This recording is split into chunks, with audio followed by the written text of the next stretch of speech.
Live, local, breaking news. This is WYFF News 4 at 6 in high definition. It is a story we broke first on WYFF4.com. A big announcement today out of Anderson County, where Coca-Cola plans to build a new regional headquarters. That new development brings with it new jobs and a big investment. And tonight we have new details on those jobs being created. WYFF News 4's Mandy Gaither is live and local in our Anderson newsroom. And Mandy, what kind of jobs are we talking about? Sales jobs, warehouse jobs, logistics and delivery jobs, 147 of them available by 2016 when Coca-Cola hopes to have their new facility open.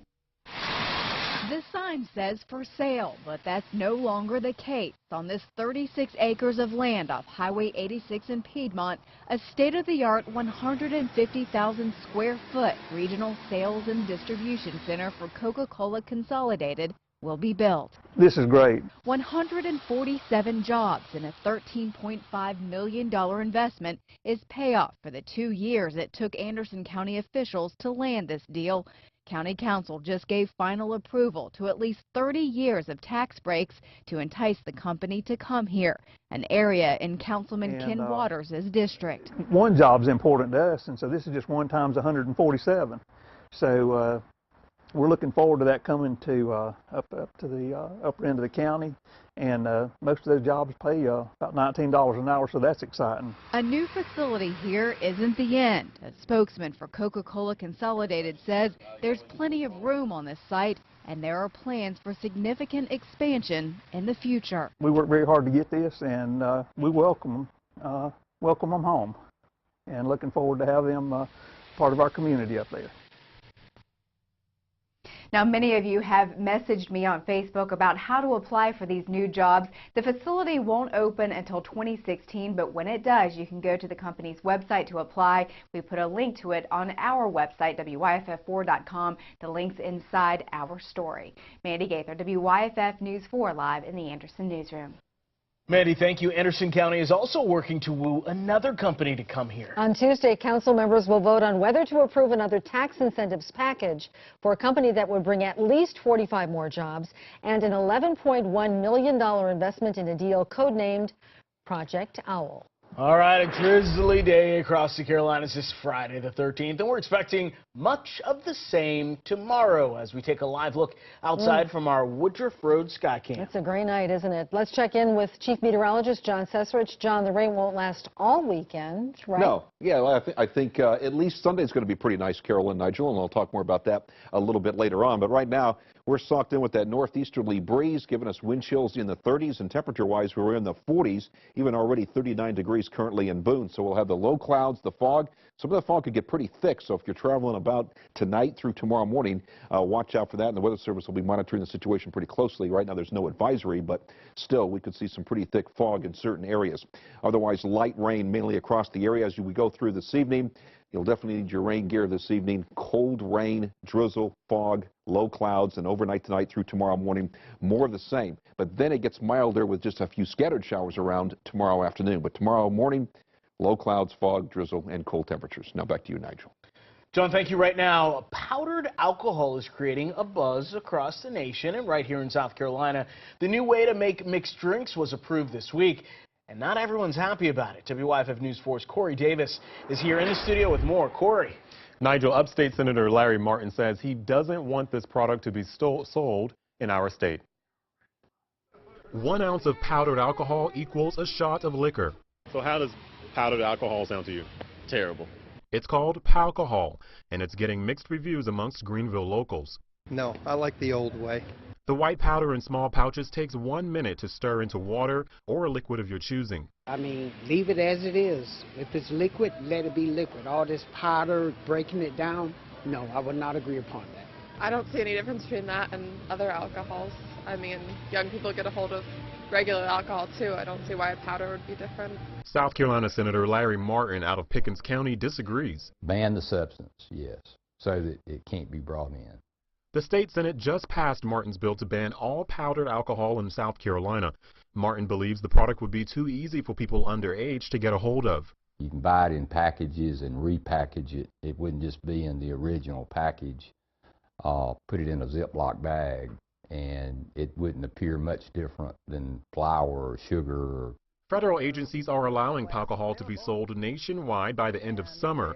Makers of the product say it's unfair for a state to ban it before it's even reached the general public. The bill will have to pass through the House of Representatives before becoming law. Senator Martin says he's hoping that process would start sometime next week. Nigel? Corey, thank you. Counties or cities in Georgia could soon approve alcohol sales as early as 10:30 a.m. on Sundays under a bill approved by the Georgia House. Today's vote sends the Better Brunch bill to the Senate for review. Supporters say moving up the start of sales by 2 hours will generate an additional $100 million in food and drink sales. Union County deputies have arrested a Louisiana man wanted on charges of attempted second-degree murder. New Orleans police say 21-year-old Nashawn Thompson and 2 other young men tried to shoot and kill a man and woman back in December. The people weren't hit. Instead, the bullets pierced the home and struck a dog that was locked inside a kennel. The dog was injured but survived. New Orleans police arrested the 2 other men 4 days later. Deputies say U.S. Marshals tipped them off that Thompson could be found in the upstate. He also faces aggravated cruelty to animals and criminal damage charges. The Oconee County Sheriff's Office says they've arrested a man in relation to the deadly shooting at Sonny's Bar and Grill in Seneca on Sunday. 34-year-old Reginald Bland of Greenwood faces charges for assisting the murder suspect, Don Cratrius Campbell. Deputies are still searching for Campbell. They believe he shot and killed Anthony Holden during a fight early Sunday at a bar. Parents of Union County high school students are voicing concern after they say fights and threats are happening at the school. But the superintendent denies any incidents. We talked with one parent this morning who said a fight broke out. He got a text from his daughter saying she wanted to be picked up because she was concerned these fights were continuing. Fight been going on, what, about a week now, right? Like daily basis. So, you know, stuff like that do escalate. I see the police here already. So, you know, something is going on. However, the superintendent says otherwise. She gave us the statement, quote, "The principal is sending a call to all parents requesting that students attend school as usual. There have been no fights this morning. Our resource officers are on hand for any potential problems," end quote. Late this afternoon, the interim principal released a video statement. Safety is our #1 priority, and our campus at Union County High School is safe and secure. Unfortunately, student fights do occur in schools, as happened on our campus this week. We deal with those situations swiftly and in accordance with district discipline policies. The district safety and security coordinator seen in the video said the school conducted an unannounced lockdown drill on Tuesday. He says the drill was not related to any incidents this week. 2 crashes involving school buses happened this morning in the upstate. Troopers say no students were on board the buses during the crash. In Pendleton, a bus rear-ended an SUV just before 8 on Highway 76 at Westinghouse Road. That is in front of the Bojangles. The SUV then rear-ended another car. The driver said he just dropped the last students off at Pendleton High before the wreck. No injuries were reported, but the wreck blocked traffic for more than an hour. In Spartanburg, another bus crashed around 6:45 this morning near Highway 221 and Canaan Road. District 6 spokeswoman Cynthia Robinson says the bus driver, a bus monitor, and 2 students were on the bus at the time, but none of them were injured. According to Robinson, the bus driver says a vehicle sideswiped the bus. Could all the money and the awareness from the ALS Ice Bucket Challenge be working?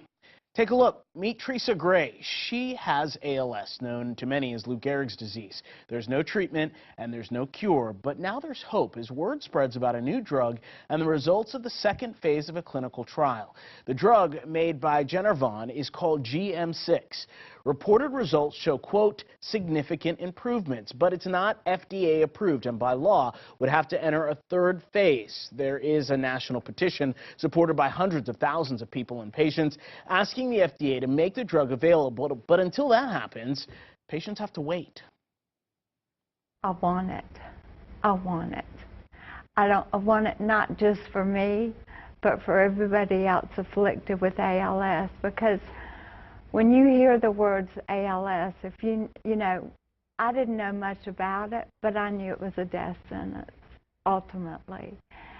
And I'm not ready to die. The FDA can grant GM6 accelerated approval, which would be the only way for ALS patients to legally get access to the drug now. That could happen in the next 30 days.